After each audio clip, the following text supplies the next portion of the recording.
guys, what's going on? You just caught me listening to a little Miley Cyrus there, twerking. That's what I've been doing lately.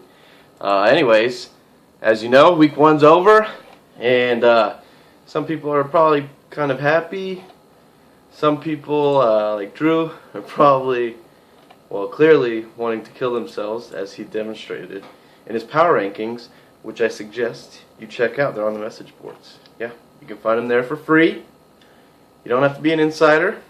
So anyways, we'll go ahead and just take a quick look at last week's scores and break some things down and just look ahead to this week. So for the first video, Chase, you're in for a treat, okay, buddy? Because this is how we do it around her. Speaking of Chase, let's just start with that game, okay? Because that was a game, okay?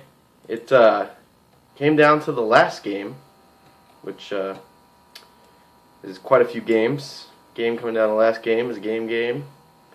And if you game plan with the game, then you knew that the game was a game. So let's see. Oh, fuck. I clicked on full. You ever click on full box score? And it's like, why is that even an option? There's so much shit that you don't need to see. Just show me what they scored, okay? So, okay, I'm here. And Midget Wranglers, the newbie, ended up winning 138 to 134 against What's a Wide Receiver. Not only is that a played out name, but that weird college football game day 2005 logo that you have is super weird too. I don't know what you're going for there, but anyways, Midget Wrangler somehow barely won, even though looking at his score, a lot of his guys had double digits, and then looking at Bo's score, not so much. But he did have 30 from AJ Green, which helped out a lot. Jordan Cameron, 17. But basically, it came down to Alfred Morris versus LaShawn McCoy. And if you watched Monday Night Football, you know that Alfred Morris won. Just kidding. It was LaShawn McCoy. He had a lot of yards and he scored a touchdown. So Chase won that game. Good job. You know, you kind of wrongfully have the Kill Yourself Cup, so hopefully this is the right step into getting rid of that. So good job there. Next close matchup that I don't really care about was Glue Sniffers versus Two Baxters One Trophy. It's Peyton Manning. That's all you have to say about that. And you didn't. How do you have Peyton Manning and you didn't even score over 90? He scored. Now I'm going to go into this game because Peyton Manning scored 52 and Glue Sniffer scored 89. I looked at this reverse at first. I thought Glue Sniffers barely won, but it looks like he barely lost. David Wilson with a whopping -3. Trust me, I know how negatives feel. I've experienced them in some untimely situations, but he couldn't have really done anything different to win. I mean, you could have started Pierre Thomas instead of Wilson, but nobody's doing that. So I don't want to hear it. I don't want to hear that your team's good and if you only did this. No. I think what it more speaks to is how bad both these teams are. Sudfeld with a 0. And I haven't even looked yet on this week, but I hope you didn't start Sudfeld again because that's another 0. I don't even think he was on the field. I don't know who played tight end for them. Julian Edelman played tight end for the Patriots tonight.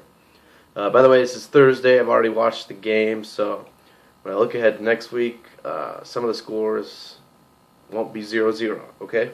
Just deal with it. Like Mike always says. Right, Mike? Deal with it. All right, let's see, the next game. Oh, speaking of Mike, how about that? Great segue. 106 beats the mighty Toothless, whose shorthanded name is TTL, which I guess stands for Toothless. Toothless. You know you can put 4 letters. You know you can put it like TTLS or TTHL. TTL. It's like talk to later. Talk to later, guys. Just gotta make my little shortcut name thing here. I'm gonna make it TTL for talk to later. Let's just go over that game real quick. Ganung's team looks bad. It looks pretty bad. Not the worst. We'll get there. But it looks bad. Mike's team, it looks better than what he scored. And his score wasn't that bad. So, Arian Foster getting 8. Des Bryant getting 2. I wouldn't be worried about that. So, good win, Mike. And Ganung, you did about as expected. Next game that I want to talk about is Dan Gilgil versus his older brother's worshiper, Bob Blazy, a.k.a. Little Treasure Mammal. And I don't know if Gilgil had some pent-up anger because his father awkwardly screams into a forward-facing camera, or because Bob is blatantly showing his man love for Gilgil's older brother, the real treasure mammal, the large treasure mammal, if you will. So what Gilgil did was go out and beat the shit out of Bob. 125-83. Bob's team, I'd be a little concerned. Ahmad Bradshaw's not going to do anything. But good thing you have Joik Bell to come in and save the day. And Gilgil, most zeros on the bench, I think, goes to you. I don't know what is up with your bench. You could probably drop like half these guys for other guys. So, just a little waiver tip. Now that we're at Thursday, maybe for a week 3 waiver tip. So Gilgil wins that matchup. Yay! And before we get to the game of the week, I'll just break down my game real quick. Played Rance, beat Rance. Adrian Peterson, first play of the game, 78-yard touchdown, and just reminded everybody else in the league what they had to watch all of last year when Adrian Peterson ran for 2,000 yards and led me to the championship. So, great reminder, Adrian. Thank you so much. That was awesome. Appreciate it. Rance, I'm hoping to see you in another fantasy league here pretty soon. Hopefully that works out. But hopefully you don't get revenge. And the game that has just gotten so much buzz on the message boards and just on Twitter and all the social media places. Bob from La Bamba, Mark Coronado, nearly gives Drew the beatdown, which would lead him to where one of Mark's moms moo-moos for a day. I don't remember that rule, if it was if you lose by 100 or if you get doubled up. So whoever wants to look that up, do it, and I appreciate it. But Drew's team was just terrible. I mean, not for Andrew Luck getting 24. His score was way worse. 24 from Luck, and then I'm not even going to read the players' names. It doesn't matter. Just the next scores. 4, 1, 7, 1, 1, 10, 2, 5. What the fuck? That team is terrible. Mark actually had a pretty good game considering his team kind of sucks. So Bolden on the bench with 29. Luckily it didn't matter for him. Going forward, those types of managerial decisions, when you could have had a 26-point swing and you lose by 25, you'll feel really sad. Rance chose to comment on this game, losers, which I don't really get because only one team lost. But anyways, now I want to go back and check the other games to see if he commented on those.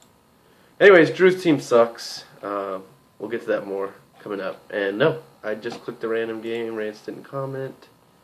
I'll click another one just for fun, and Rance didn't comment. So, I don't know what his vendetta was against Mark and Drew, but there was only one loser, Rance, and it was Drew. He scored 55 points, the low total of the week by a wide margin. So now we'll take a look into next week. Week 2 already. Oh, fantasy football is so great, but it just goes by so fast. So like I said, I'm doing this, and I've already seen the game tonight. So there's some people with some scores, but I'll start from my top down. Me versus Mike, I've got a 17-11 point lead. Patriots defense, with the help of Geno Smith, put up 17. And Mike's got Edelman and Gostkowski with 11. So 17-11. Current line has me winning by 6. We'll see how it plays out. Actually, no, it doesn't.